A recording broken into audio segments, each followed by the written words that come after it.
Gepleyer Azatlyk Radiosu. Akşamınız hayırlı olsun hormatly radio dinleyijiler. Şuun 2016-njy ýylyň 21-nji iýuny hepdeniň şeýşembe güni. Habarlar gündeligimizi Pragadaky studiýadan men Gözel Hudaýberdiýew alyp barýaryn. Şuňky programmamyzda Türkmen Neft Döwlet Konserniniň Balkanabatdaky edaralarynyň işgärlerine özlerine aýlyklaryň wagtynda berilmeýänligi barada köpçülige gurrun bermezlik tapşyryldy. Bu barada Türkmen Neft Konsernine dahilli bir edaranyň özüniň efirde atlandyrylmasyzlygyny soran işgäri gurrun berdi. Türkmenistanda bir Amerikan dollarynyň gara bazardaky bahasy geçen hepden beri 10% howrak ýokurlandy. Bundan 2 ay çemesi ozal gara bazaryň söwdegärleri bir Amerikan dollaryny 4,40 manada satyn alan bolsalar, häzirki wagtda bu 5,20 manada barabar. Aşgabatyň Parahat 4 mikroraýonynyň ýaşaýyş çarlarynda elektrik togy kesildi. Müňden hem aşa hojalygy öz içine alýan bu territoriýanyň ýaşaýjylary tutuş bir elektrik togynyň kesilmegi derarly howanyň gyzygynyň 40 gradusa golaýlan bu günlerinde her türlü kynçylyklar bilen ýüzbeýiz bolandyklaryny aýdýarlar. Şuň biz bu we beýleki temalarda jekmejek durup geçeriz. Programmamyzyň esasy bölegine başlamadan ozal täzelikler bilen tanyş bolan. Germaniýanyň kansleri Angela Merkel'in ýol başçylygynda Ýewropa Birleşigi ortaýatyň Ukrainadaky hereketleri bilen baglylykda Moskwa garşy sanksiýalary ýene 6 aýlyk uzatmaga taýýarlyk görýärler. Şol bir wagtda Ýewropa Birleşiginiň käbir agzalary has barlaşykly hereketleri çagyrýarlar. Ýewropa Birleşiginiň ministrleriniň 21-nji ýylda Lüksemburgda geçiriljek duşunyň dowamında 1-nji iýulda möhleti dolýan sanksiýalary uzatmagyna garaşylýar. Lüksemburgda gelinje kararyň Ýewropa Birleşiginiň liderleriniň hepde Brüsselde geçirjek maslahatynda tasdiklanmagy talep edilýär. Merkel ortaýatyň Ukrainanyň Krim ýarymadasyny batyp almagyna we öz düzümine goşmagyna şeýle Ukrainada ortaýaçy separatistleri goldamagyna garşy sanksiýalary güýçlendirmegiň tarapynda çykyş edip gelýär. Birleşen Ştatlaryň vice-prezidenti Joe Biden Respublikanlardan prezidentlige dalaşýar Donald Trump'yň musulmanlara garşy siýasatynyň Birleşen Ştatlarda nägileligi tutaşdyrmagynyň we zeper ýetirmeginiň mümkindigini duýdurdy. Meniň eşidýän söýlerimiň käbirleriniň dünýädäki 1,4 milliard musulmanyň ählisiniň radikallaşmagyna gönüktirilen bolmagyna meňzeýär diýip Biden täze Amerikanyň howpsuzlygy merkezinde 20-nji ýyldan çykyşynda aýtdy.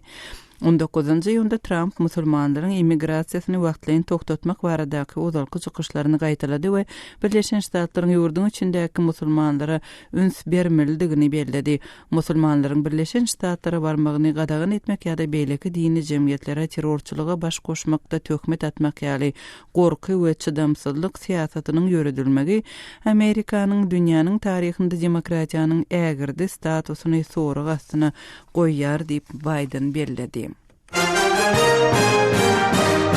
Kırgızstanyň Milli Howpsuzlyk boýunça Döwlet Komiteti öz ofitserleriniň Siriýada Islam döwleti toporuna goşulmagyna synaşmakda guman edilen 2 daşary ýurtlygyny tutsak edendiklerini habar berdi.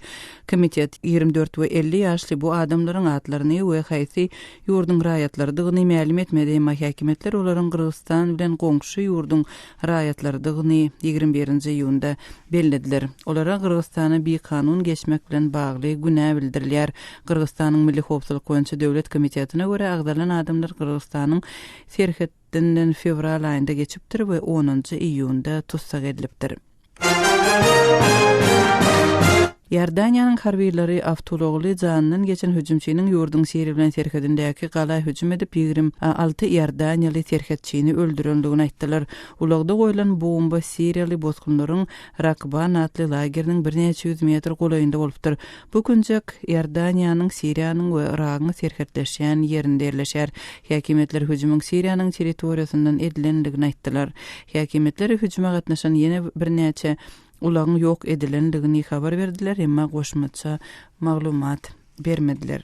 Birleşen Ştatlaryň federal sudy sport, saz we teatr tomoşaçylaryna umumy bahasy $1 milyon gowrak biletleri aldawly ýollar arkaly satyn alan hakerler toparyna ýolbaşçylyk etmek taýplanýan uğursiyetliğini cinayet toparynyň agdasy bolmakda günäli tapdy. Vadim Polikov 20-nji ýylda günäni boyun aldy we özüniň biletleri satýan StubHub atly gullugyň hasaplaryny döwen halkara hakerler toparynyň düzümine girýänligini aýtdy. Ol pul ýuwmak we oğurlanan emläge ulanmak bilen bagly günäleri hem boyun aldy. Prokurorlar toparyň oğurlanan biletleriň her birini $1 Amerikan dollaryna barabar bahadan satjakdygyny aýtdylar. Şeýle-de resmiler bu hereketlere StubHub gullugy bilen bagly 1.000 hasabyň sede bar bolandygyny we umum bahasy $1.16 milyon 3,5 milyon biletin eýelenendigini habar berdiler. Birleşen Milletler Guramasynyň adam hukuklary öňçe Bahreýniň ýurdyň baş şaýy ruhanasynyň raýatlygyny elinden almak kararynyň halkara kanunlary nukdaý nazaryndan göz görteli adalatsyzdygyny aýtdylar. Birleşen Milletler Guramasynyň agentliginiň ýolbaşçysy 21-nji ýylyň çykyşynda Bahreýniň sünniýleriň ýolbaşçylygyndaky hökümetiniň eden hereketini ýazgardy. Gepliyer Azatlyk Radiosu. Habarlar gündeligimizde başlaýarys. Türkmenistanyň Türkmennewit döwlet konsernine degişli Balkanawatdaky edaralarynyň işgärleri bilen ýygnak geçirildi we olara aýlyklaryň wagtynda berilmeýänligi bilen bagly dören ýagdaý barada köpçülige gurrun bermezlik tapşyryldy. Mundan ozal Newit gaz pudawynyň işgärlerine may aýynyň aýlyklarynyň tölenmeýänligi ma'lum bolupdy. Soňky ýagdaýlar barada kärdeşim Merdan Sariýewiň maglumatyny dinläli. Balkanawat şäherinde Türkmennewit döwlet konsernine degişli edaralaryň inçemesinde wagt netiýet we halkyň hal ýagdaýyny öwrenmek şygar astynda ýygnaklar geçirilip, olaryň dowamında bu konserniň işgärlerine aýlyk haklarynyň gizikdirilendigi barada gep gurrun ýaratmazlyk tapşyrylypdyr. Bu barada Türkmennewit konsernine dahilli bir edaranyň özüniň efirde atlandyrylmasyzlygyny soran işgäri gurrun berdi. Azatlyk Radiosynyň çeşmesi konserne degişli beýleki bir edarada. Has dogrusy baş Newit geçirijiler müdürliginde bolan ýeni bir ýygnakdy. Geçen hepde bu edaranyň başlygynyň özüni asandygy barada hem hiç ýerde gurlemezlik tapşyrylypdyr. Gepin gerdisine öre ýatlatsak, bu ýygnaklar Azatlyk Radiosynyň Türkmenistanyň Newit we gaz pudugyna degişli edaralaryň işgärleriniň aýlyk haklarynyň wagtynda berilmeýändigi, şeýle-de baş Newit geçirijiler müdürliginiň başlygynyň özüni asandygy barada maglumat bermeginiň izi süre bolup geçdi. Ýatladyp geçsek, Türkmen gaz we Türkmen Newit döwlet konsernleriniň Azatlyk Radiosy bilen söhbetdeş bolan işgärleri öz aýlyk haklaryny wagtynda alyp bilmeýändiklerini aýdyp nägileligini bildirýärler. Olar zähmet haklarynyň haçan beriljekdigi barada hem degişli resmiýlerden maglumat alyp bilmeýändiklerini aýdýarlar. Soňky döwür geçirilip başlanan ýygnaklarda esasan Türkmenistanyň prezidentiniň arşy götürilýändigi, şeýle-de ýurtda hiç gili kemçilikleriň ýok diýilip nyktalýandygy aýdylýar. Azatlyk Radiosynyň çeşmesiniň maglumatyna görä, ýygnaklarda çykyş eden resmiýler bar diýilen meselelere hem halkyň doýmaz isleginiň sebäp bolýandygyny öňe sürýärler. Ýurdun içinden Azatlyk Radiosyna uğradylan maglumatda ýygnakda çykyş edendigi aýdylan bir resmiýiniň sözleri hem getirilýär. Emeldar sondy. Türkmenistan döwletimizde hiç gili kynçylyk ýok. Dürli dümen iýjek bolup, gowudan gowu giyinjek bolup kynçylygy özümiz döredýäris diýip çykyş edipdir. Azatlyk Radiosynyň çeşmesi öz işleýän edarasynyň adynyň tutulmazlygyny haýyş etdi. Şol bir wagtda Azatlyk Radiosyny Türkmennewit döwlet konsernine degişli bu edara bilen habarlaşyp, nähildir bir kommentari ýa-da reaksiýa almak başartmady. Ýatladyp geçsek, geçen aýyň ahyrynda prezident Gurbanuly Berdimuhammedow Balkanawady tapar edip, regionda geçirilen derňewleriň netijesinde kemçilikleriň ýüze çykarlandygyny belläp, yerli häkimiýetiň ýokary derejeli emeldarlarynyň ençemesine bir käňç berdi. Emma döwlet mediasynda gurrungy gidýän kemçilikleriň mazmuny, şeýle-de olaryň düzüminde ýurduň Newit we gaz pudugynyň işgärleriniň aýlyklarynyň gizikdirilmegi ýaly meseleleriň gozgalyp gozgalmandygy barada maglumat berilmeýär. Kardeşim Merdan Sariyewiň maglumatyny dinlediňiz. Türkmenistanda bir Amerikan dollarynyň gara bazardaky bagasy 5,5 manada çenli ýokurlandy. Geçen hepde Amerikan dollary Naşgabatyň bazarlarynda 4,18 manada satyn alyp bolýardy. Şol wagtyň özünde de bir Amerikan dollarynyň resmi kursy 3,5 manat derejesinde kesgitlenen hem bolsa daşary ýurt valutasynyň resmi naqd çalyşygy ýylyň başyndan beri amala aşyrylmaýar. Pul çalyşygy bilen bagly soňky ýagdaýlar barada Kardeşim Sehranyň Aşgabatly ýazyjy Murat Bogaýewiň beren maglumatlarynyň esasynda taýýarlan reportajyny dinläýälim. Şunlar Aşgabatda dollaryň gara bazaryna dollar söwdasy janlandy.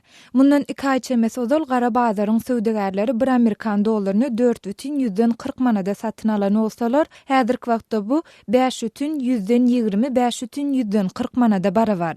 Azatlyk radiosynyň habarçylary şu ýylyň başyndan bäri dollaryň gara bazarynda dollar söwdasynyň gowşandygyny, bu ýerde dollary satyn almagyň we satmagyň, şol sanda şäherde dollar söwdägärlerini tapmagyň kynlaşandygyny habar beripdiler. Dollaryň gara bazarynda dollar söwdasyny edýän söwdägärleriň biri adynyň efirde tutulmadylygy şerti bilen Azatlyk radiosyna beren maglumatynda gara bazarda dollaryň bahasynyň ýokurlanmagyny ilatdy, dollara bolan islegiň artmagy bilen düşünürýär. Thomas Paslanyň gelmegi bilen şuňdur daşary ýurtlara dinç almaga gidýän ýaşaýjylaryň sany artýar. Şol sebäpden daşary ýurt valutasyna bolan isleg hem ýokurlanýar. Beýlik bir tarapdan ýurtda resmi taýdan tasdiklanmasa da, ýokary hujalaryna okuwy girjek ýaşlardan sorulýan para peşesi hem Amerikan dollarlarynda talap edilýär. Bu hem olaryň türkmen manadyny dollara çalysmak zerurlygyny ortağa çykarýar. Diýip dollar söwdägäri gürrüň berýär. Onuň sözlerine görä beýlik tarapdan gara bazarda dollar söwdasynyň janlanmagy döwlet tarapyndan dollaryň gara bazaryna bolan gödöwçiligiň belli bir derejede gowşamagyna, şol sanda oňa gödöwçilik edýän polisiýanyň jogapkär resmiýetleriniň dollar söwdägärleri bilen goşudurnak üçin ylalaşmagyna hem bagly. Häzirki wagtda Aşgabatda gara bazarda dollar söwdasyny edýän söwdägärler birinciden özleri üçin buky gizlin ýerleri saýlap aldylar. Olar özlerine kiçi dukanlarda ýürüýte araçylary edindiler. Iň esasy zat hem söwdägärler gara bazara gözegçilik edýän polisiýa resmiýetleri bilen umumy dil tapyşdylar. Ýagny olar bu işe göz ýummak üçin para alyp başladylar. Diýip dollar söwdägäri aýdýar. Ma'lum bolşaýaly geçen ýylyň başynda dollaryň söwdasy çäklendirilip, şu ýylyň ýanwar aýynda bolsa Türkmenistanyň merkezi banklarynda we resmi alyş-çalyş nokatlarynda daşary ýurt valutasynyň şol sanda dollaryň söwdasynyň naqd görnüşinde satuwy towtadyldy. Munyň bilen bir hatarda dollaryň gara bazarynaky söwdasyna garşy göreş hem güýçlendirildi. 2015-nji ýylyň noýabr aýynda Türkmenistanyň administrativ hukuk bozmalary hakyndaky kodeksine goşmaçalar we düzedişler girdildi. Esasy düzediş kodeksin daşary ýurt valutasyny satmakda we satyn almakda kanun bozmalar diýilip atlandyrylan 279-njy maddasyna girdildi. Şu maddanyň 1-nji bendi täze redaksiýada daşary ýurt valutasyny bir kanun söwda edeni we satyn alany ýurtdaky aýlygyň 15-den 25 möçüri aralygynda jerime salynýar we jenaýat işiniň predmeti konfiskasiýa edilýär diýilip üýtgedildi. Bu jerimeniň möçüri odal ýurtdaky aýlygyň 15 möçürine barabardy. Agdalyan maddanyň 2-nji bendi bu hereket bir ýylyň dowamynda 2-nji ýerde gaýtalansa, ýurtdaky aýlygyň 25-den 50-si möçüri aralygynda jerime salynýar we jenaýat işiniň predmeti konfiskasiýa edilýär diýilip üýtgedildi. Öň bu jerime 15-25 aýlyk möçürine barabardy. Häzirki wagtda Türkmenistanda dollaryň resmi kursy 3,5 manada barabar. Kardeşim Sehranyň maglumatlaryny dinlediňiz, gepleşigimizi bildirişimiz bilen dowam etdirýäris. Öz sewitingizde bolýan wakalar barada azatlyga maglumat bermek isteseňiz, biziň Facebook hasabymyza ýazyň. Bizi gözlegi bölümine Azatlyk Radiosu ýazyp tapdylarsyňyz. Siz suratlaryňyzy we videolaryňyzy hem ýollap bilersiňiz. Azatlyk siziň şahsiýetiniňizi gizlinlikde saklar. Siz bolan wakalar barada maglumat beriň, biz hem habar bereriz. Gepliyer Adatlyk radiosu siz habarlar gündeligimizi dinleýärsiňiz. Aşgabatyň merkezi demir ýol wagzalynda dikildiş işleri geçirilýär.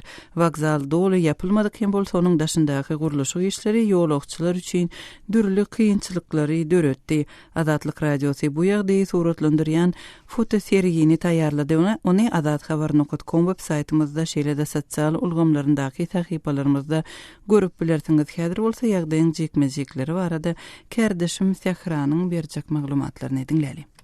Şunlar Aşgabatyň demir ýol wagzalynyň golaýynda rekonstruksiýa işleri geçirilýär. Mundan 2 hepdodal başlanan awatlaýyş işleriniň çäginde wagzalyň esasy binasynyň köçe tarapyna demir haýatlar aýlanyp, onuň öňünden geçýän Gurban Sultan Eje şaýolunda agyr technikalar guruluşyk işlerini alyp barýar. Häkimetler bu ýerde nähili rekonstruksiýa işleriniň geçirilýändigi barada häzirlikçe halk köpçüligine anyk maglumat bermeýärler.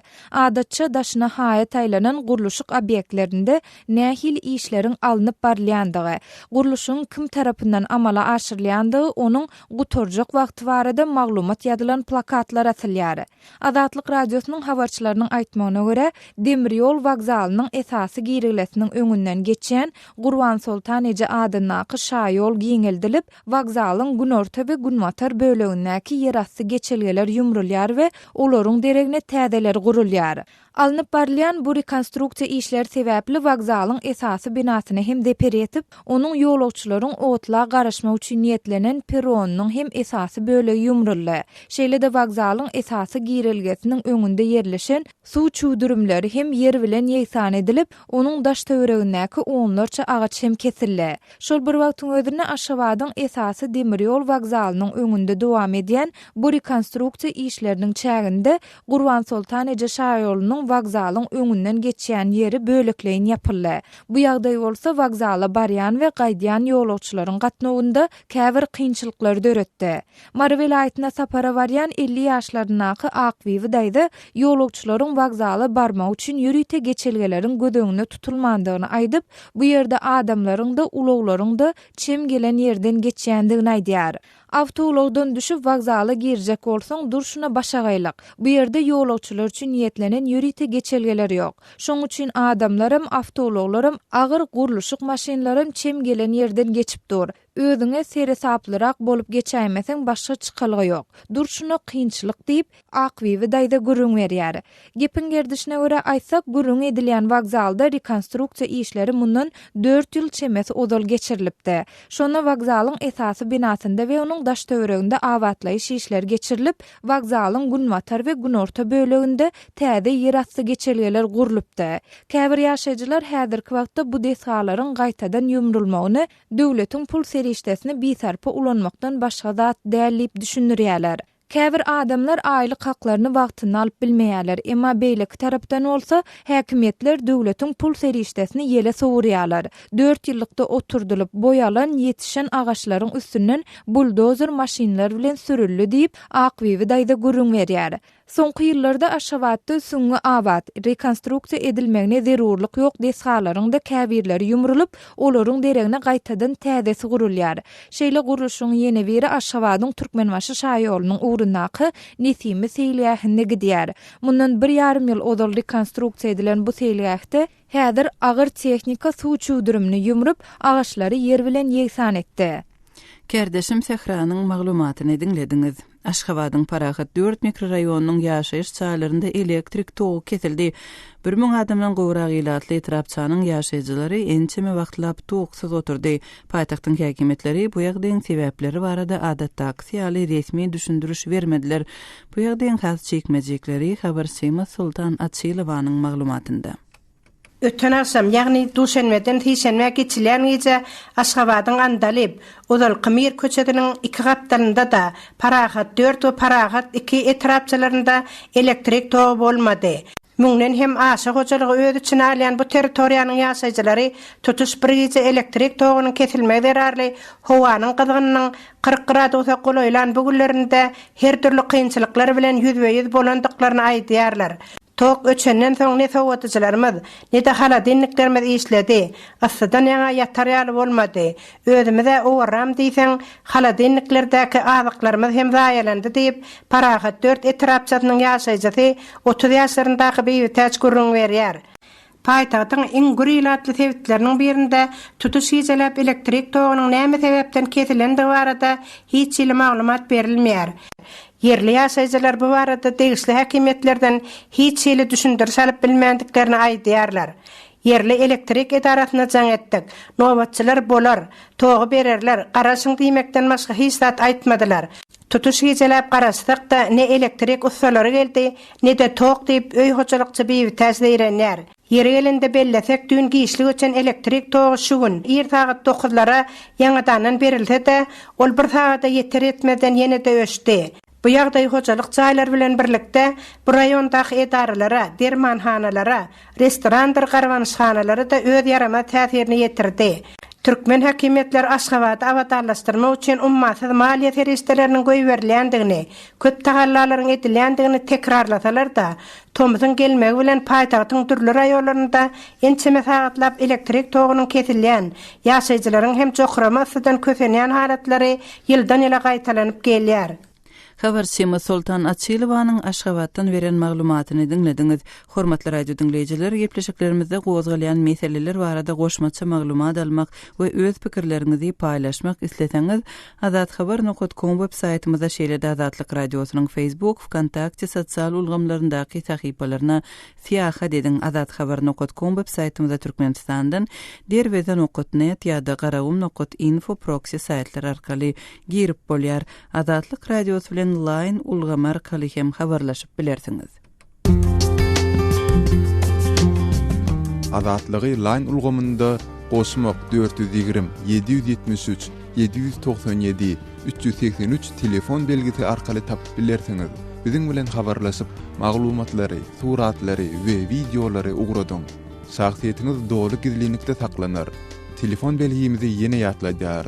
Goşmak 420 773 797 383.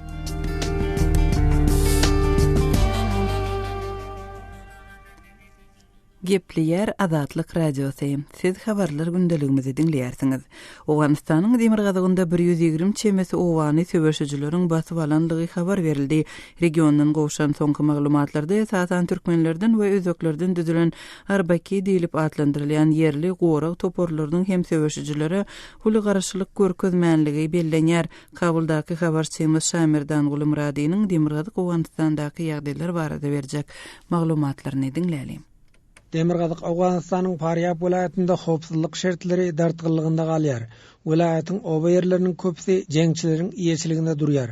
Faryab welaýatynyň welaýat geňeşiniň başlygy deputat Muhammed Tahir Rahmany welaýatyň 100den gurrak obasyny jeňçileriň basyp alandygyny aýtdy.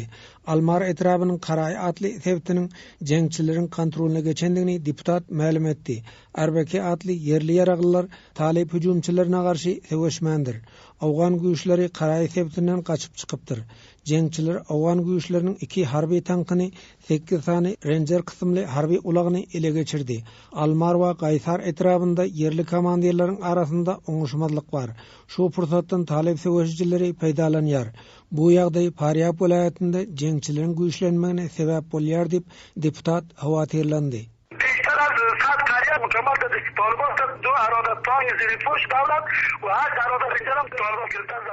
Faryab welaýatynyň Karaý sebäpti strategik region hasaplanýar. Gaýsar etrabynyň Şah we Hojagowher sebäp jeňçileriň gödekçiliginde galýar. Jeňçilere garşy tezlikde harby operasiýa geçirmegiň gödüňünde tutulýanyny Faryab welaýatynyň polisiýasynyň sözçüsi Abdulkerim Yoruş öňe sürdi. Jeňçileriň basyp alan ýerlerini ýygyna gaýdyp almak üçin alada edilýanyny ol belledi. Bir näçe güniň dowamında jeňçileriň ýyda serpikdiriljakdigine sözçü umidwarlyk bildirdi. Harby operasiýa üçin öňünden plan alınýar. Jeňçileriň iýeçiligine geçen ýer strategik regiondur. Harby operasiýa geçirmek boýunça öňünden taýýarlyk almak gerekdir. Awgan güýçleri Sinan obalary jeňçilerden gaýdyp almak üçin taýinlik görýär diýip yoruş aýtdy.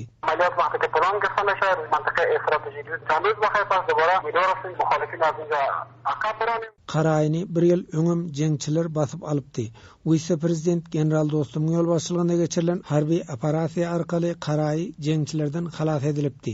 Faryap welaýatynyň welaýat geňeşiniň öňkü başlygy deputat Seyit Abdulbaqy Haşimyň aýdysyça Almar etrabynyň 100den urak obasy bardyr. Karaýyny jeňçiler ýene basyp alypdyr.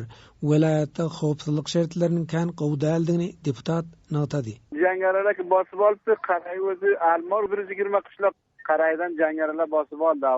Almar özü hem 100 qaryadan köbrak. Faryap welaýatynyň ýawuz ýerleri Türkmenistanyň serhet ýakasynda ýerleşýär. Almar we Gaýsar etraby hem Türkmenistan bilen serhetleşýär. Vice prezident general dostumyň ýürüýte wekili we Gaýsar etrabynyň polisiýasynyň başlygy Nizametdin komandir Karaýda häzir uruşyň barýanlygyny habar berdi.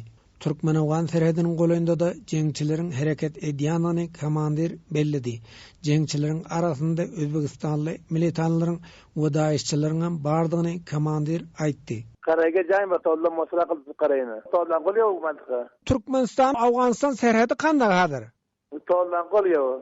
Bu degawar ne gider koýýan kullan şulama tollan golýar. Daýyşçylar bar, Özbekistan bar bu. Özbekistanlylar zindaglyk kılady şu kışlaklardamy?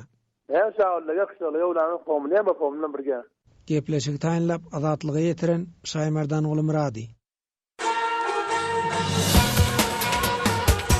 Öz sebetiňizde bolýan wakalar barada azatlyga maglumat bermek isleseňiz, bize hat ýollaň. Metbuat email belgisi gmail.com. Siz suratlaryňyzy we videolaryňyzy hem ýollap bilersiňiz. Azatlyk siziň şahsiýetiňizi gizlenlikde saklar. Siz bolan wakalar barada maglumat beriň. Biz hem habar bereriz. Metbuat email belgisi gmail.com. Gepliyer Azatlyk radio sesiz habarlar gündeligimizi dinleýärsiňiz. Ýewropa böleleşigi Orsiýadyň Ukrainadaky hereketleri bilen baglylykda Moskwa garşy sanksiýalary ýene uzaltmak meselesine seredýär. Germaniýanyň kansleri Angela Merkelň ýol başçylygynda öňe sürülen inisiatiwa arkaly 1-nji ýylda mökleti dolýan sanksiýalaryň ýene ýarym ýyllyk uzadylmagyna garaşylýar. Has çekmejek maglumatlary habarçymyz Aras Perüşden dinläli.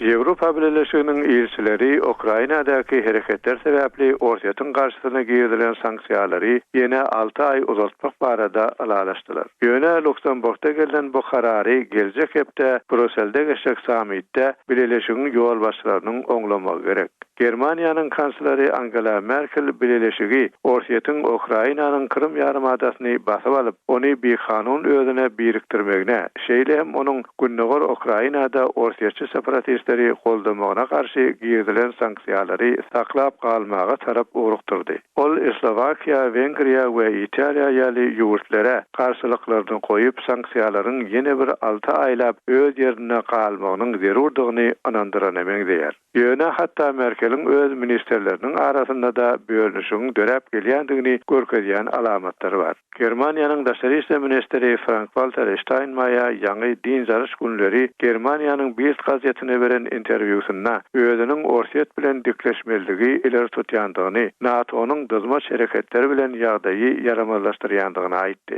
Fransiýanyň kanun çykaryjylary da ýun aýynyň başlaryna sanksiýalaryň kemkemden ýatyrylmagyna çagyryş edip bir rezolýusiýany oňlamak bilen öýleriniň sanksiýalardan ýadandyklaryny duýdurdylar. Ýöne Fransiýanyň daşary işler ministeri Jean-Marc Ayrault 20-nji iýunna öz hökümetiniň aýdýanlaryny gaýtalap, sanksiýalar häzirlikçe saklanyp galar. Sebäbi Orsiýat we Ukraina Minsk alaşygyna öz üstlerine alan borçlaryny entek ýerine ýetirenoklar diýdi. Ol Ýewropa Birleşiginiň liderleriniň Minsk alaşygynyň amala aşyrylmagyna hakyky, anyk, saldamly öňe gidişligiň bolmagyny görmek isleýändiklerini aýtdy. Minsk alaşygynyň maksat günnäger Ukrainada Orsiýa tarapdan goldalýan separatistler bilen Ukrainanyň hökümet güýçleri arasynda barýan konflikte çözgü tapmak. Harby güýje däl Moskwa Moskva bilen dialoga çağıryan diňe Germaniýanyň daşary işler ministeri del. Italiýanyň premier ministeri Matteo Renzi bilen Ýewropa Komissiýasynyň başlygy Jean-Claude Juncker ötön hepde